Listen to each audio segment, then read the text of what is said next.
Hi guys, welcome to another tutorial. So in this tutorial, we're going to be creating this custom butterfly makeup look inside of Substance Painter. So let's get started.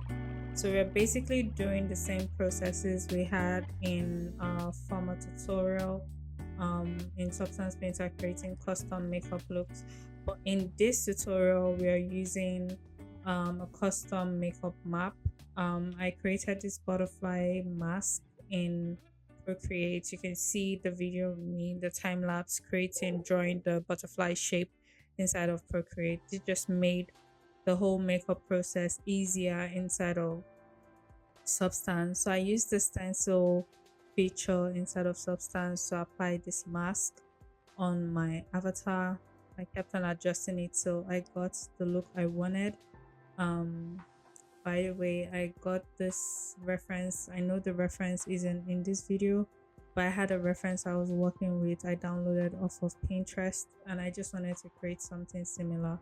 I used this look for one of my NFT drop on the Psyche platform and it's called Abysmal Bloom. And this was the look.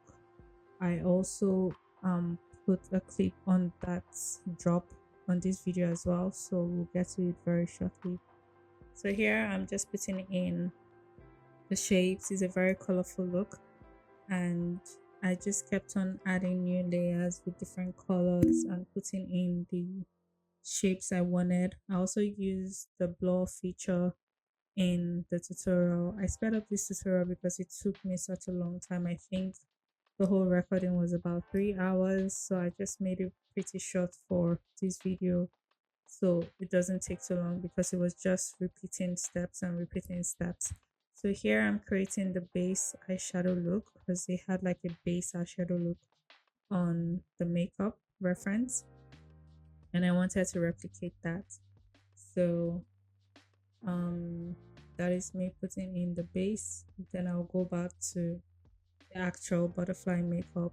I layered the shape, then I put in the blur feature so it's not so sharp because it needs to look really natural and not look like it was pasted on the face. So I played with the blur feature filter, like I said, then I put in a new layer of the same mask in a different color. So basically just putting in the shapes. Here you can see the clip of the final look. It's pretty short. Yeah, you can always go back to watch it and you can always find that drop on Psyche. I'll put the link on the description down below.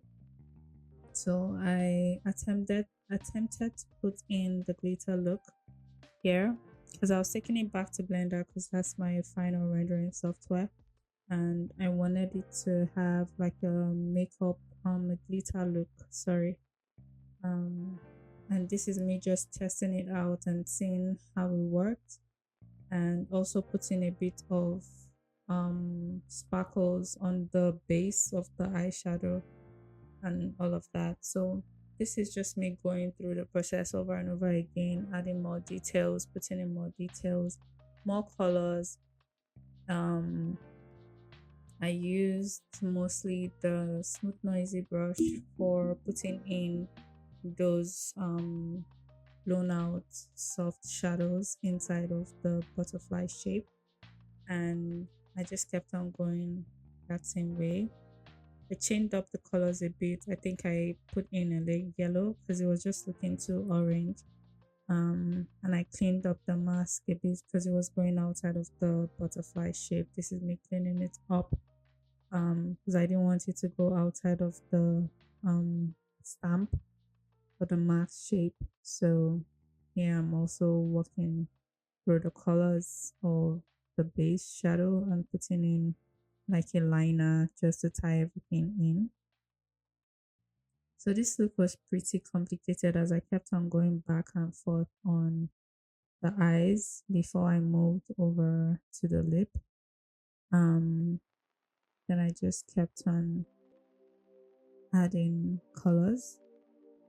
So this is me starting the lip. The lip was pretty straightforward. I just did a full lip color and a gloss right on top.